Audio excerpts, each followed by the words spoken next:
Hello engineers, welcome to engineer Mayank. यह है हमारा रिएक्ट सीरीज़ का दूसरा वीडियो। इसके अंदर हम आज देखेंगे कंपोनेंट, प्रॉप्स और स्टेट क्या होता है रिएक्ट के अंदर। तो ये जो प्रोजेक्ट है हमने लास्ट वीडियो में बनाया था काउंटर वाला, तो आज हम देखते हैं कंपोनेंट्स क्या होते हैं, प्रॉप्स क्या होते हैं और स्टेट क्या होती है। तो चलिए शुरू करते हैं।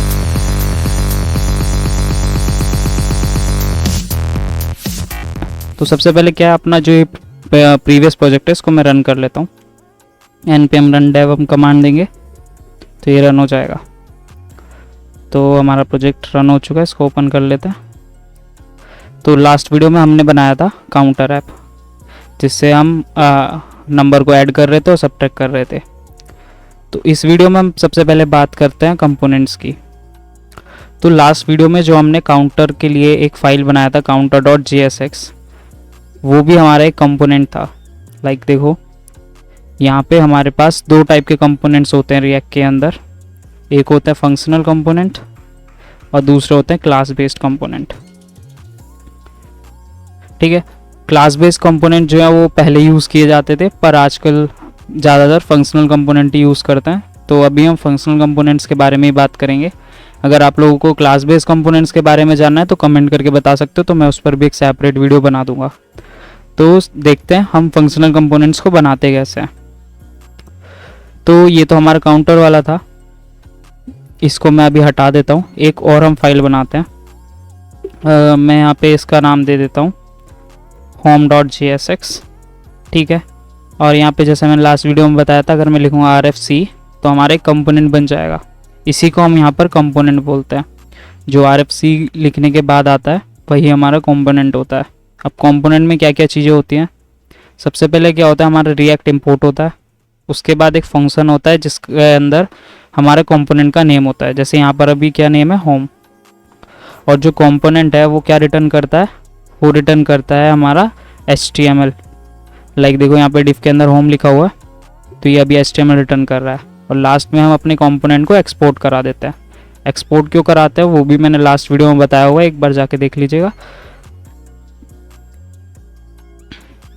तो अब हम देखते हैं ये कंपोनेंट को यूज़ कैसे करते हैं और इसके अंदर प्रॉप्स वगैरह को कैसे पास करते हैं और स्टेट को कैसे यूज़ करते हैं।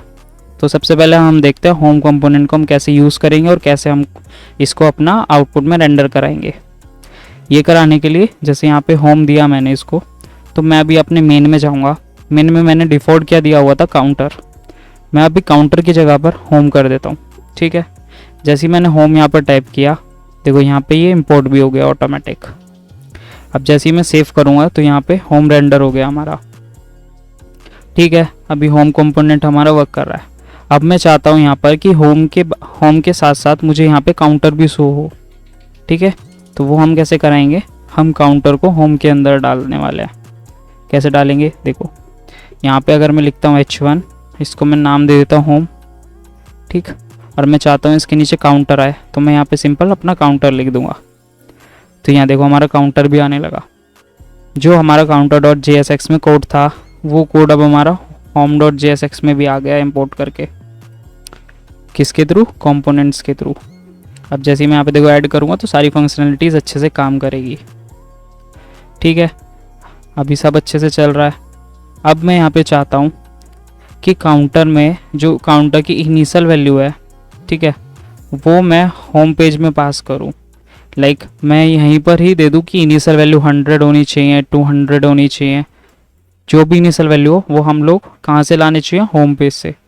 तो उसके लिए क्या यूज़ होता है यहाँ पर, उसके लिए हम लोग यूज़ करते हैं प्रॉप्स का। देखो जैसे मैं अगर counter.jsx में जाऊँगा, ठीक है, प्रॉप्स बनाने के लिए आप लोगों को क्या करना है, सिंपल यहाँ पे जो हमारा फंक्शन बना हुआ है काउंटर नेम का, उसके ब्रैकेट्स के बीच में कर्ली ब्रैकेट लगा के हम यहाँ पे प्रॉप का नेम दे देंगे। जैसे मैं देता हूँ इनिशियल वैल्यू, कुछ भी नाम दे सकते हो इसका। और इस इनिशियल वैल्यू को मैं यहाँ यूज़ स्टेट के 0 की जगह पास कर देता हूँ। ठीक है, तो अभी क्या करते हैं, इनिशियल वैल्यू को हम इक्वल्स टू 0 कर देते हैं। तो 0 क्या होगा, हमारा इनिशियल वैल्यू हो जाएगा। देखो अभी यहाँ पे नैन आ रहा है। एक काम करते हैं, इसको रिलोड कर लेता हूँ। देखो रिलोड किया है, यहाँ पे क्लिक के आगे 0 आ गया डिफ़ॉल्ट वैल्यू। पर अब मैं चाहता हूँ इसकी वैल्यू मैं होम पेज से चेंज कर पाऊँ। तो अगर मैं यहाँ पे अब इनिशियल वैल्यू देकर मैं अगर 100 करता हूँ तो इसकी देखो इनिशियल वैल्यू 100 हो जाएगी। अब मैं इसमें इंक्रीमेंट डिक्रीमेंट करूँगा तो 100 से इंक्रीमेंट डिक्रीमेंट होगा। ठीक है, तो ये सब भी अच्छे से काम कर रहा है।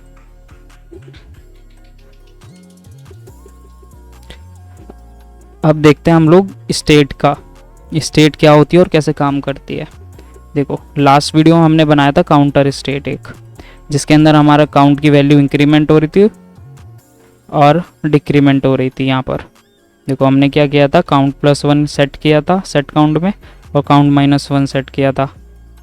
ठीक है, तो यूज स्टेट को देखते हैं। जो यूज स्टेट होता है एक टाइप का मेमोरी, इसको मान सकते हैं कि हमारे प्रोजेक्ट का मेमोरी है। तो ये क्या काम करता है, हमारी वैल्यूज़ को स्टोर करके रखता है लाइक अ वेरिएबल। पर इसके अंदर एक ख़ास बात है कि इसकी जो वैल्यूज़ होती है वो पूरे यूआई को अपडेट कर देती है।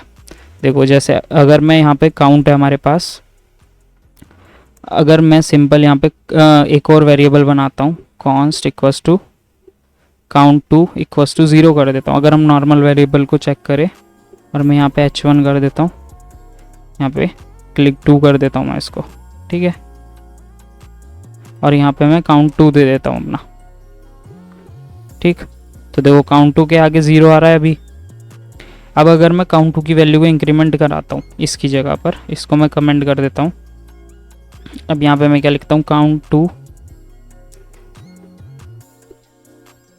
Equals to count2 +1। ठीक है, यहाँ पे भी मैं सेम ऐसे ही करूँगा, यहाँ पे बस माइनस कर दूँगा इसको। ठीक है, तो अब एक बार रन करके देखते हैं इसको। देखो मैं ऐड करूँगा, कुछ भी यूआई में अपडेट्स नहीं हो रहा है। यहाँ पे काउंटर इंक्रीमेंट हो रहा है पर इसकी वैल्यू अपडेट नहीं हो रही है। देखो कंसोल में भी अगर लॉक करा के दिखाता हूँ मैं, count2, यहाँ पे भी हम count2 को लॉक करा लेते हैं, फिर चेक करते हैं अपना इंस्पेक्ट करके। तो हम एक बार रिलोड कर लेते हैं इसको। तो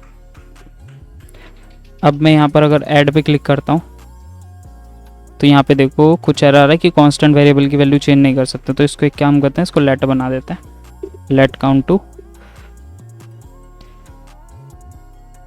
ठीक है, अब मैं फिर से पेज को रिलोड करता हूँ। अगर मैं फिर से ऐड पे क्लिक करूँगा, देखो यहाँ पे इंक्रीमेंट हो रहा है कंसोल में हमारा, पर यूआई में रेंडर नहीं हो रहा है। इसीलिए हम लोग यहाँ पे यूज स्टेट का यूज़ करते हैं। तो मैं कोड को पहले जैसा कर देता हूँ।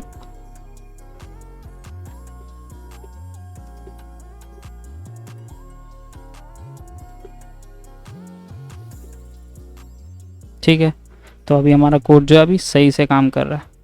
तो अभी सभी लोगों को समझ आ गया होगा यूज़ स्टेट का यूज़ हम क्यों करते हैं, प्रॉप्स क्या होते हैं, कैसे पास करते हैं और कंपोनेंट को कैसे बनाया जाता है।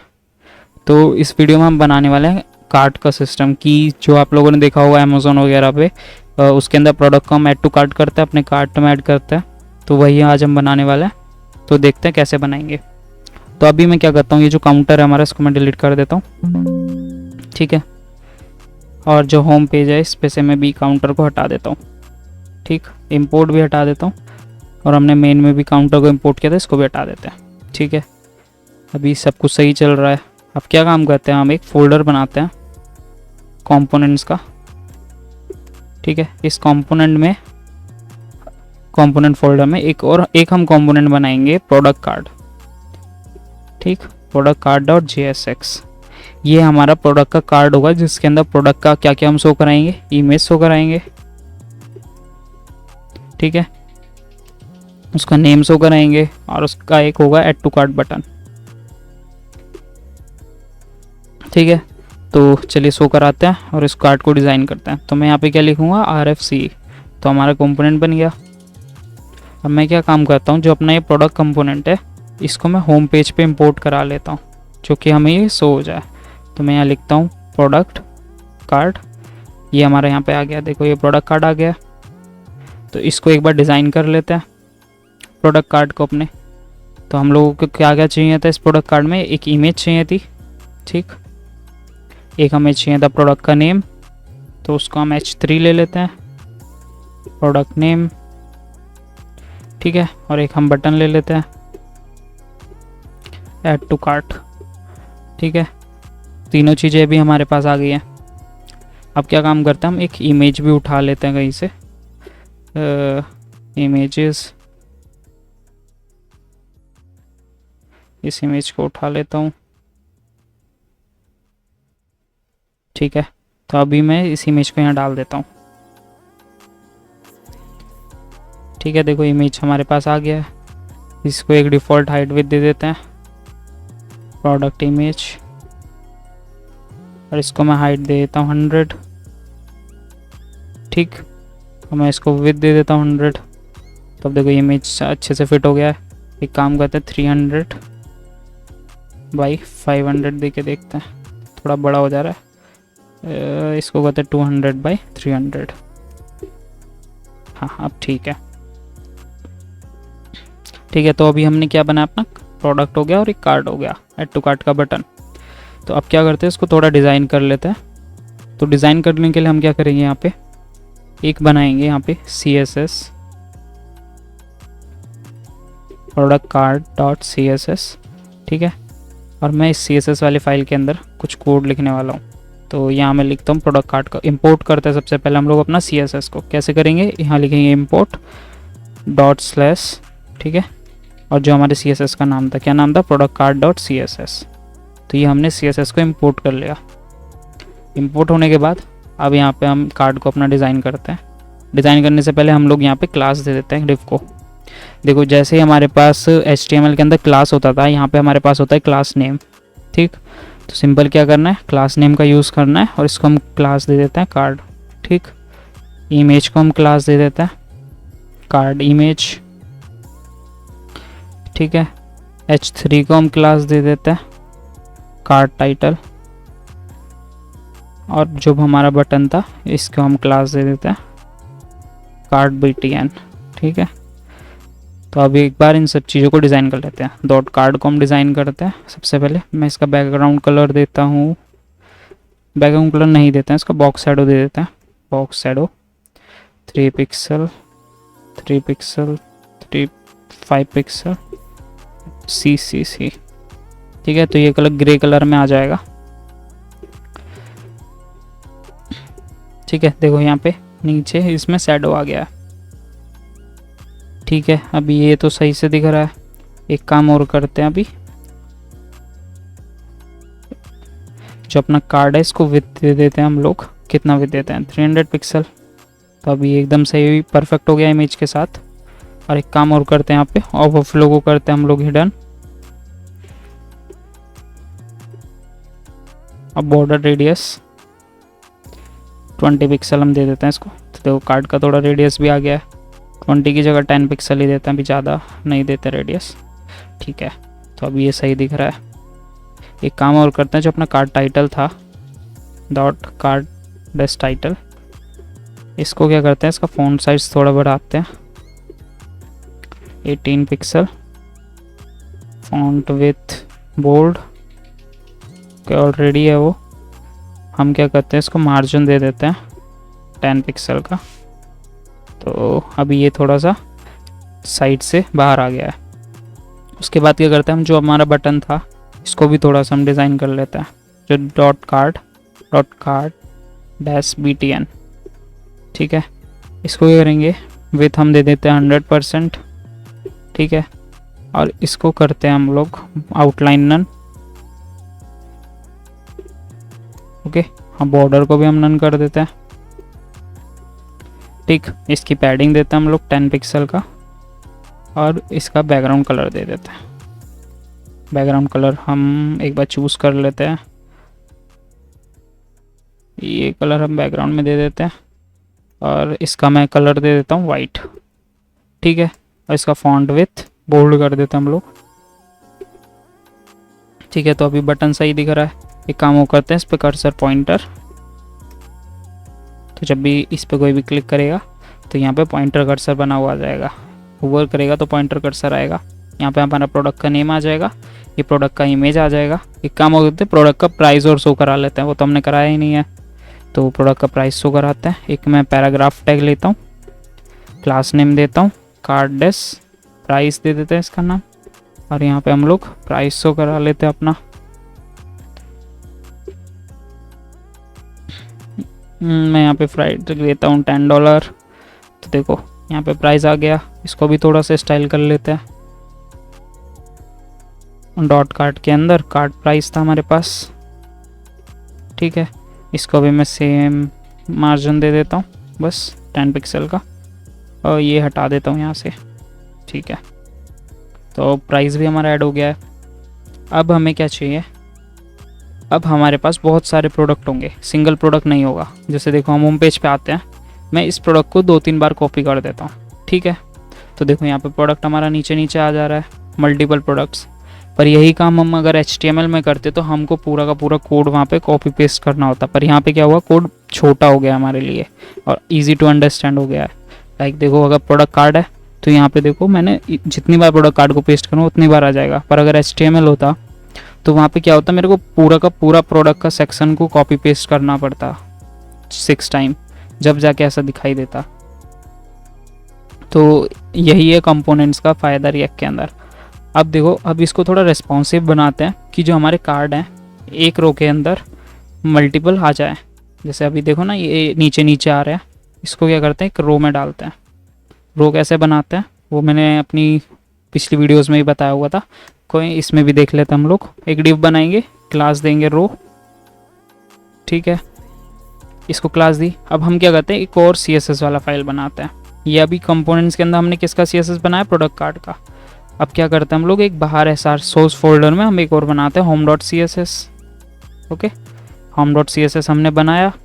इसके अंदर हम पहले अपना बेसिक कोड दे देते हैं, लाइक यूनिवर्सल ऑपरेटर सेलेक्ट करके margin 0, padding 0, box sizing border box, ठीक। ये हमने दे दिया है। देने के बाद हम लोग क्या करेंगे, यहाँ पे जो हमारा रो था, रो को सेलेक्ट करेंगे। इसके अंदर क्या लगाएंगे, डिस्प्ले फ्लेक्स लगा दिया। अब ये चीज़ें अप्लाई क्यों नहीं हुई है, क्योंकि हमने अपना CSS को इंपोर्ट नहीं किया है। तो क्या करते हैं यहाँ पर, अब हम CSS को इंपोर्ट करेंगे।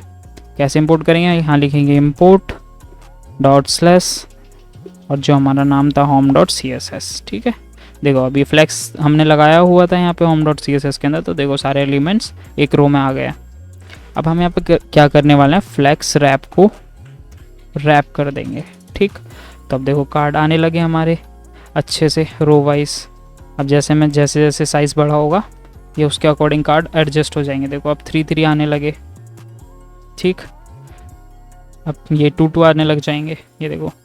तो अब यहाँ पे क्या करते हैं, इसको थोड़ा सा गैप देते हैं 10 पिक्सल का कार्ड्स के बीच में। तो देखो थोड़ा थोड़ा गैप आ गया कार्ड्स के बीच में। एक काम और करते हैं, इनको जस्टिफाई कंटेंट सेंटर और कर लेते हैं। देखो अब सारे कार्ड्स हमारे अच्छे से सेंटर में भी आ गए। एक काम करना है, गैप को थोड़ा बढ़ा देते हैं, ठीक है। अब ये थोड़ा ठीक लग रहा है। और रो के अंदर मैं पैडिंग दे देता हूँ थोड़ा सा, ठीक। पैडिंग देते हैं हम लोग 10 पिक्सल का।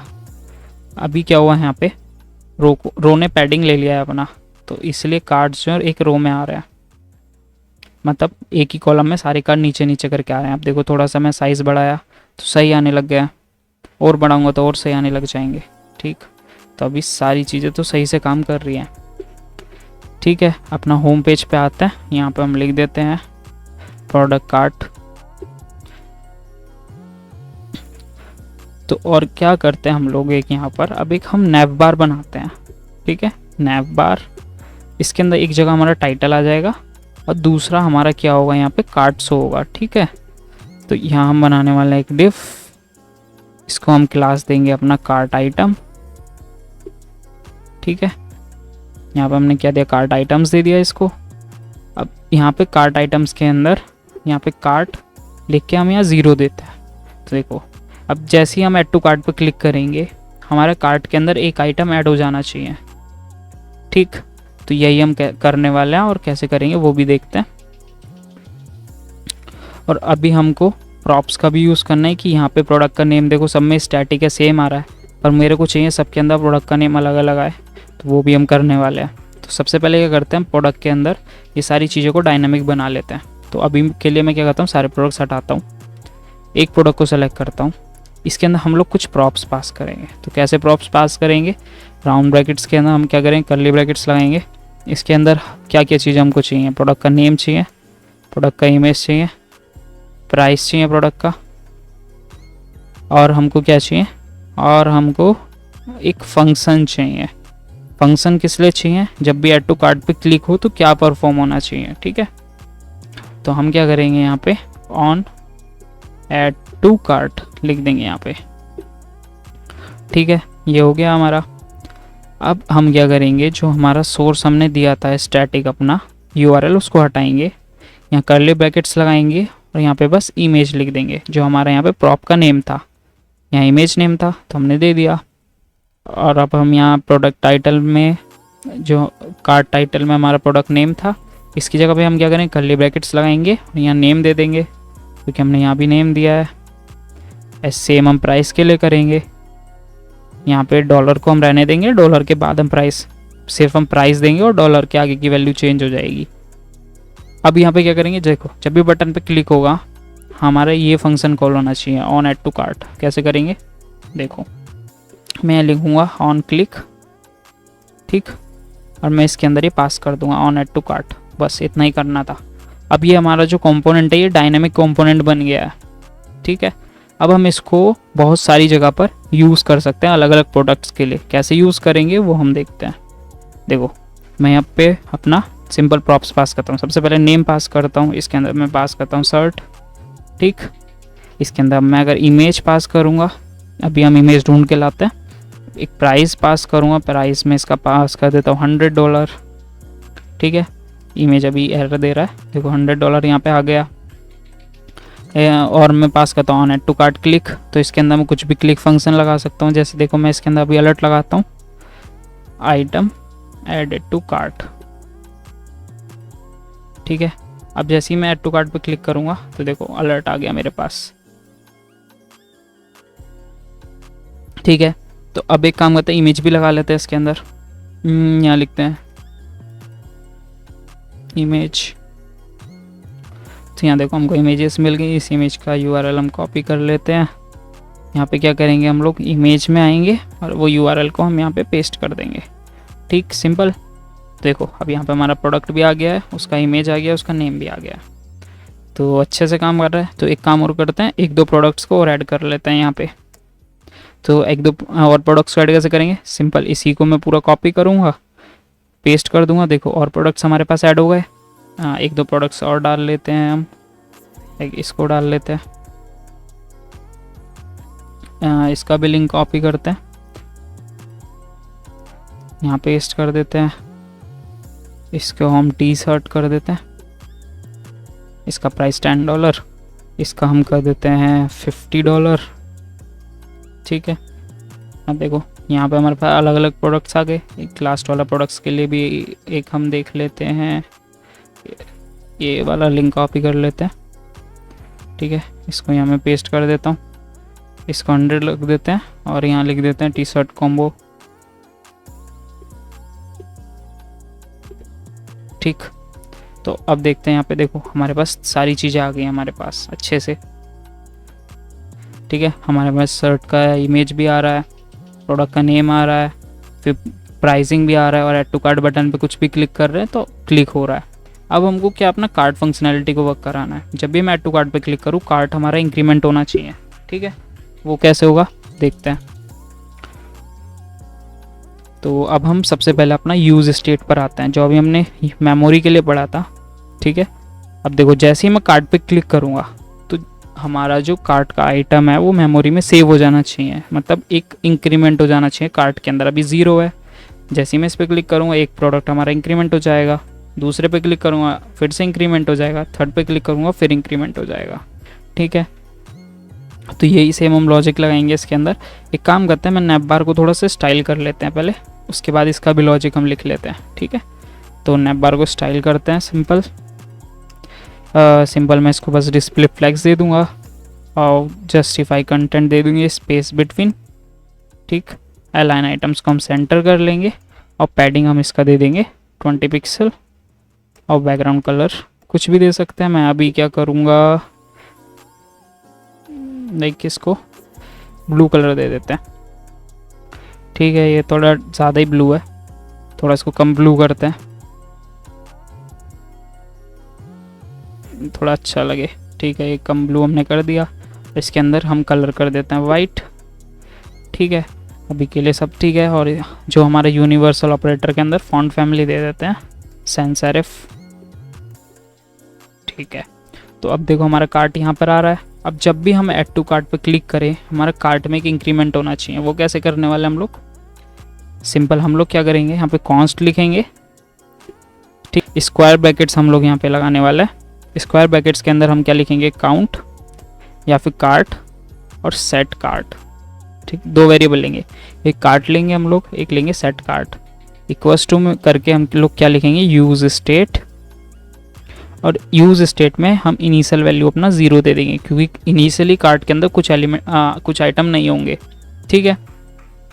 और यहाँ पे जो 0 हमने लिखा था इसकी जगह पे हम लिख देते हैं अपना कार्ट, ठीक। बस अब हमको क्या करना है, जब भी हम सेट कार्ट पे क्लिक करें, मतलब सॉरी, जब भी हम ऐड टू कार्ट पे क्लिक करें तो क्या हो, ये आइटम हमारा कार्ट में ऐड हो जाए। तो कैसे करेंगे उसको, देखो यहाँ पे मैंने क्या किया था, एक फंक्शन बनाया हुआ था। इस फंक्शन की जगह हम लोग एक फंक्शन अलग से बना लेते हैं। देखो जब भी आपको फंक्शंस वगैरह बनाने हैं रिएक्ट के कंपोनेंट में, तो कैसे बनाओगे, रिटर्न से पहले सारे फंक्शंस होने चाहिए, ठीक है। तो यहाँ पे एक हम फंक्शन बनाते हैं, ऐड आइटम टू कार्ट, ठीक है। सेट कार्ट में हम क्या करेंगे, कार्ट +1, ठीक है। अब add item to cart function को मैं कॉपी करूँगा और कर्ली ब्रैकेट्स के बीच में यहाँ पे पेस्ट कर दूंगा। इसको भी हटा के मैं यही काम करूँगा यहाँ पर भी, और इसको हटा कर भी मैं यहाँ पे ये सेम काम करूँगा, ठीक है। अब जैसे ही मैं यहाँ पे ऐड पे क्लिक करूँगा, देखो ऐड टू कार्ट पे जैसे जैसे मैं क्लिक करता जा रहा हूँ, हमारे कार्ट के अंदर एक एक इंक्रीमेंट होता जा रहा है, ठीक है। तो सारी चीज़ें बहुत अच्छे से काम कर रही हैं। फिर यहाँ पे मैंने ऐड टू कार्ट लिख दिया है गलती से, तो इसको ऐड टू कार्ट कर लेते हैं, ठीक है। हमारा कोड अच्छे से काम कर रहा है। और एक काम करते हैं, नैप बार को ना मार्जिन दे देते हैं बॉटम से, कि जो हमारे कार्ट्स हैं वो नीचे आ जाए, ठीक है। तो अभी देखो जैसे जैसे मैं क्लिक करते जाएंगे, यहाँ कार्ट में एक एक इंक्रीमेंट होता जाएगा। तो आज हमने क्या क्या देखा इस वीडियो में, हमने देखा प्रोडक्ट कार्ड को कैसे बनाते हैं, ठीक है, मतलब एक कंपोनेंट को कैसे बनाते हैं, उसके अंदर प्रॉप्स को कैसे पास करते हैं, ठीक है। यहाँ पे हमने प्रॉप्स को पास करना देखा, ठीक। उन प्रॉप्स को यूज़ करना देखा कि उन प्रॉप्स को हम कैसे यूज़ करते हैं, CSS को कैसे डालते हैं अपने रिएक्ट के प्रोजेक्ट में, ठीक है। फिर HTML मतलब जो हमारा होम पेज है उसके अंदर हमने देखा कि यूज स्टेट का हम लोग कैसे यूज़ करते हैं।